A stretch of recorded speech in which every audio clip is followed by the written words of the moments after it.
Sage News. He's absolutely the authority on container ships and trucking industry. Now, what about these trucking parts? Is that something? Can you name maybe 2 or 3 parts that are? You want me just to give you 2 or 3? Because I can give you. I can No. stop at 2 or 3. Don't forget, I want to see you at the Red Pill, November 6th through 7th in Lafayette. Check it out. I'm leaving an affiliate link in the description below, and you're going to be around the smartest, coolest, like-mindedest people you've ever seen. I'll see you there. 3. So one of the main parts that we were having a problem with, it's what we call a DEF system, which is the environmental diesel. It cleans the system. I won't get into the technical terms. A lot of your subscribers might know it, but if you run a diesel truck, you have to have this DEF fluid, and it cleans the bad air and puts good air into the atmosphere. But we'll just leave it at that. So what's happening with these chips is these sensors are actually burning up. And I did a little bit of research into this, and I have my theory, which I was backed up on a video I did on my channel. But what had happened is these chips are starting to burn up. And once these burn up, it actually it downgrades your truck. So your truck no longer can do like its regular. It doesn't have all the power. It slows the truck down, and eventually it shuts the truck down. So these chips are extremely important, but you were not legally allowed to bypass them, or the EPA would come in with their, guns ablazing and basically issue you your fine if they caught you. Well, the problem is that DEF, the actual fluid, is 2-part. It's 66% and 2/3 or something water, and 33% urea. So the urea is a fertilizer. And that fertilizer we get from China. Well, I found a bunch of articles, and I dug into the articles, and they were actually cutting back on our supply of urea. So in my opinion, because I dug into why these chips were burning up, and there was a lot of Kenworth engineers and Peterbilt engineers that were saying that the DEF was running hot. Well, after I also found a chemist, basically paperwork that says that if you water that DEF down just a little bit, the flash point causes it to get hotter. So it's actually going to run hotter. So that's why it's like the calculations are like 66.2 1 something. That's how close it needs to be for it to run properly.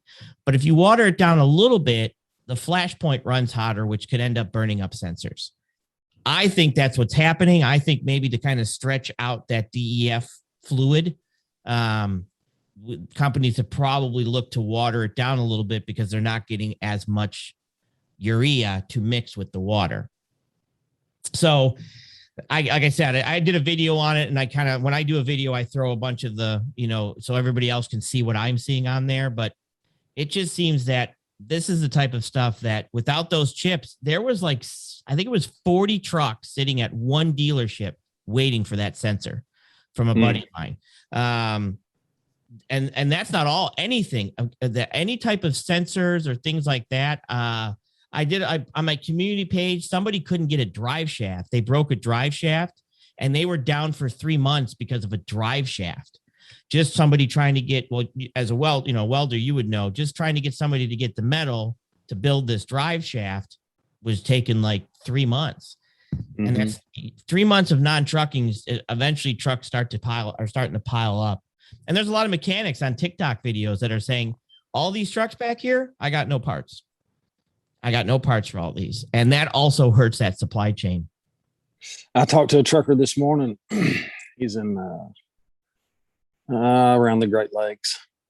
Anyway, he said he went to buy a new truck, and there was like 2,300 that they didn't have enough parts to finish building the new trucks. And he also said his DEF problems were getting worse. Me as a welder, I drive Ford 7.3 liter diesels. I don't mess with DEF. I bought the last tractor Kubota made without DEF. I don't want anything to do with that stuff. Right. The less crap, the better. But you guys as truckers have the worst regulations. It's like everything they can do to make it hard on you guys. Including the insurance from $750,000 up to $2 million. we've got truckers retiring at a rapid pace over these over regulations. Yeah, and it's worse than that. There's a lot of some of the things that they're doing is what they don't understand is obviously we have a problem with the port and getting containers off of the ships and onto the rail. But the other problem we're having is getting containers from a shipper to the rail because the rail's full because they can't get the containers off the ships. So they can't get the containers off the rail to put on the ships. So what's happening is I talked to a driver that he used to get like 10 loads a week from this customer, 2 loads a day of taking containers to the rail yard. Well, the problem is that there's no spots on the rail. So those 10 loads a week have now turned into 2 loads a week. So he's like, I'm done. I'll go flip burgers or something, but I can't afford to live on 2 loads a week. And he's not looking to drive, over the road. So he's deciding to pull out of the trucking industry and do something else. Because right now, a lot of other businesses are just hiring you to do anything. They'll just be like, yeah, come on in. We'll train you. We'll give you this. So truck drivers already have a job that they, are dealing with crap as it is. And now we can't even get them moving the stuff. We've got an endless amount of supply chain problems, but it's not just getting the goods. It's also trying to get the goods back out of here. And drivers are just deciding to say, you know what, I'm done with this crap. I'll work a 9 to 5 someplace, for the amount of money that, I'm making with this. Yeah. Yeah. You can find a job anywhere right now. There's job openings everywhere. They've got, for instance, my gym equipment. So I'm ready to go, right? All I need is the tubing cut on the tubing laser. I don't know if you ever seen a tubing laser, but it is awesome. It can rip out. It can just do whatever it wants to. Whatever you put in, it'll do it. But there's nobody there to load it on the machine and hit the button. They sent me an email that they were 20 days behind, 1,000 hours backlogged. Now I'm just dead in the water. Now I just got my first shipment and they're putting them together now. But, this was 2 or 3, this should have been going a long time ago, 2 or 3 months ago at least. It's affecting all of us. So, right. So what would be another part that truckers are waiting on?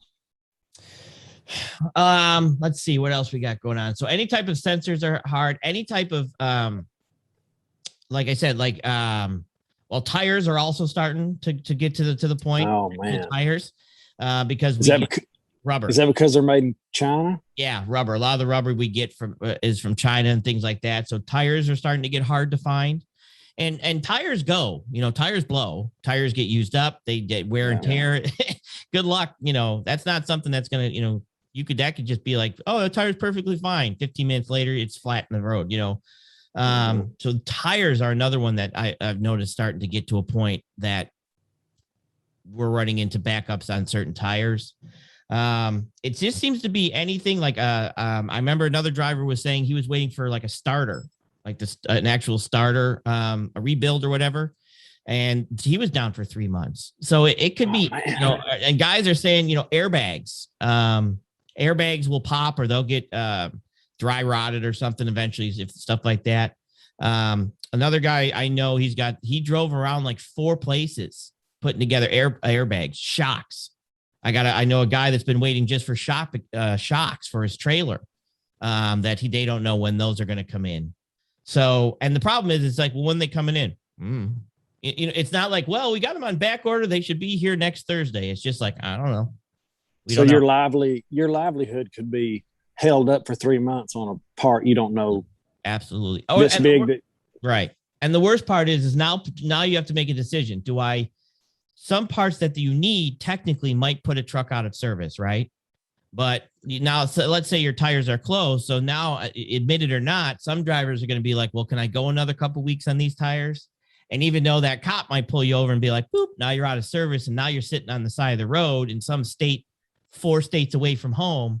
Because you what do I do? Do I make $1 and push this?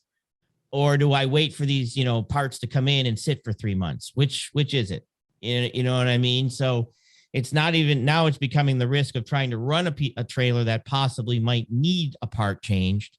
but I got to make money, compared to, okay, let me sit for 3 months and not know if when the part's going to come in. That's coming soon. That's the situation, the honest situation. That's actually people are probably making these decisions. Yeah, I just don't see how it doesn't, the problem to me is it doesn't look like it's going to get any better. There's no light at the end of this tunnel yet. Yeah. There's no fix. Yeah, that's the issue. The issue is right now we're normally coming into the high time of shipping. And a lot of people are probably hearing, well, it's the Christmas goods and the Christmas goods. It's not only the Christmas goods. See, when you own businesses and you manufacturers, we work in quarters, first quarter, second quarter, third quarter, fourth quarter. And we have projections and we know how much we're going to make. Well, the problem is that I'm starting to see a lot of people now that normally your third quarter and your fourth quarter are your money making quarters. Your first and second are usually you're in the red, right? But you hope by the end of the year, you're back in the green and the black and stuff. So the issue is they're not looking, now they're looking at this saying, because of the cost of shipping, because of the cost of freight, because of this, they're not going to be out of the red by the end of the year. But the other push that they do is customers want to get items off of their lot before the end of the year for tax time, right? Because they might have to pay a property tax on that if they have all these. I want this off my property so that I don't have to claim this on my taxes. I can get it out of here, because they'll have to claim inventory, right? That's inventory that they're claiming, basically, that you have this. So you get a big push from companies near the end of the year to push goods out and clear their inventory. Well, the problem is that rush of pushing those goods out is going to normally causes freights to go up. And then January, you're kind of restocking. And then we have a dip in February. That February dip is not going to be enough to get caught up. It's just not going to be enough. There's no way it's going to be enough. And I don't know how long this is going to last of these shortages. In regards to getting things, because it's just, there's no gap to allow the ships to get caught up.